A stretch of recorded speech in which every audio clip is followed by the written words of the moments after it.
We heard a lot of anger and division, but we did not hear a single solution that would help working families get ahead.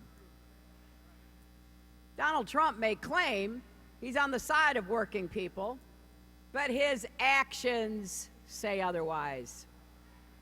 Just look at the destruction his Atlantic City bankruptcies caused.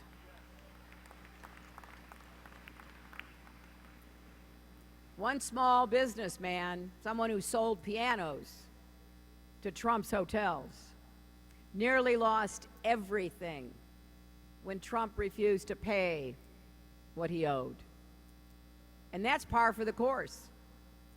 As the New York Times reported recently, and I quote, "It is hard to find a project he touched that did not produce allegations of broken promises, blatant lies, or outright fraud."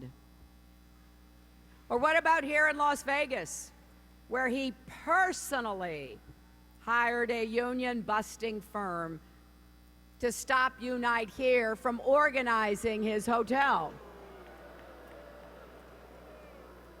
I was proud to join those workers on the picket line twice in the last year, and even prouder when they overcame Donald Trump's intimidation campaign and were officially certified as a union.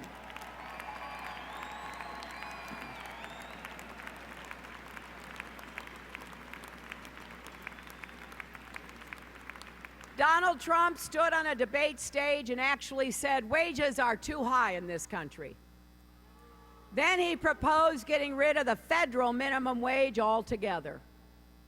Now, I predict Donald will try to con people with tough talk about Wall Street. But like everything else he says, don't buy it. Remember when he promised to make hedge fund managers pay more in taxes?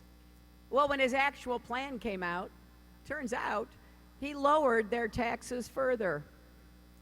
It's the same with the banks. This week marks the 6-year anniversary of the tough new Wall Street reforms President Obama put in place after the crash. If Donald Trump actually wants to be tough on Wall Street, he'll stand with me in defending these rules and taking steps to build on them. But I don't think it'll surprise you to hear he's doing exactly the opposite. Donald Trump wants to tear up Dodd-Frank and let Wall Street run wild again.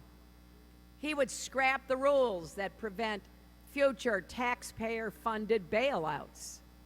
He'd eliminate the new agency created to protect consumers from financial fraud and abuse, even though it's already returned $11 billion back to consumers who were ripped off. Now, I guess that shouldn't surprise anyone, since Donald Trump's business model is basically fraud and abuse. He talks a lot about America first, but his own products are made in a lot of countries that aren't named America.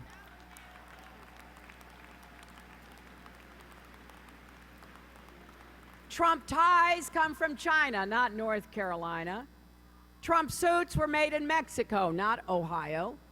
Trump furniture from Turkey. Trump picture frames from India.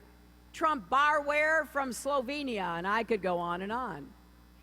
If Donald Trump wants to make America great again, he should start actually making things in America again.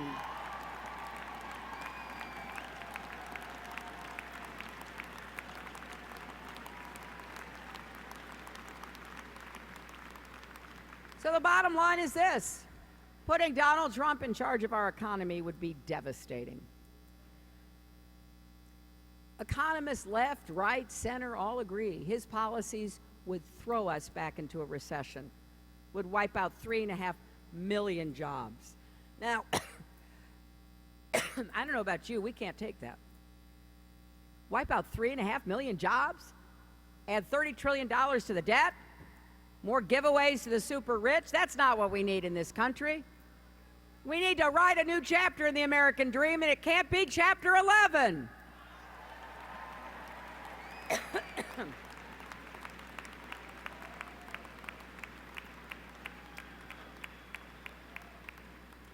don't think a lot of his supporters even understand what he's actually offering. It sure doesn't answer the mail. And we can disagree about what we need to do, but I believe, just like anyone else, the voters supporting Donald Trump are trying to make a good living, give their kids better futures and opportunities, trying to figure out their place in a fast-changing America. That's why I want to reclaim the promise of America for everybody, no matter who they vote for. We need to be on the American team, not the Republican or the Democratic or the red or the blue team or the business or the labor team. Let's get back on the America team.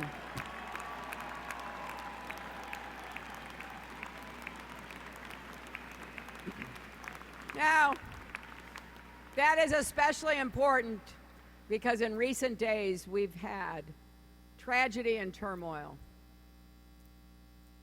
The president has to speak on behalf of all the American people, has to try to pull us together, not drive us apart.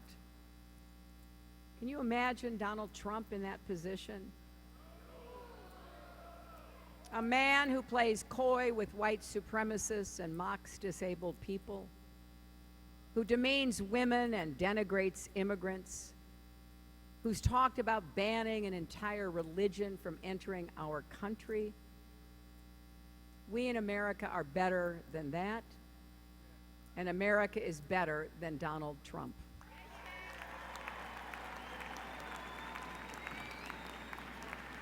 So, my friends,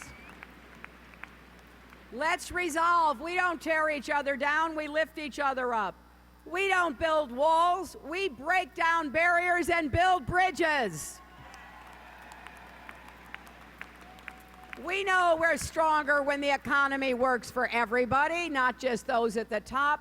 So let's protect workers' rights and women's rights and civil rights and gay rights and voter rights. Let's reject violence and bigotry and do the hard work of building a more perfect union. Please join me in this campaign. Knock on doors, register people to vote. Let's work hard because we've got to have a big win in November. We've got 5 national labor mobilization weekends starting August 6th. We need the Ask Me Green machine to be front and center. Talk to your friends, your neighbors, about what this election means for the country we love. Let's elect strong, progressive leaders who will get results. And let's never forget our birthright as Americans. We're going into the future with confidence and optimism together. Thank you, Ask Me.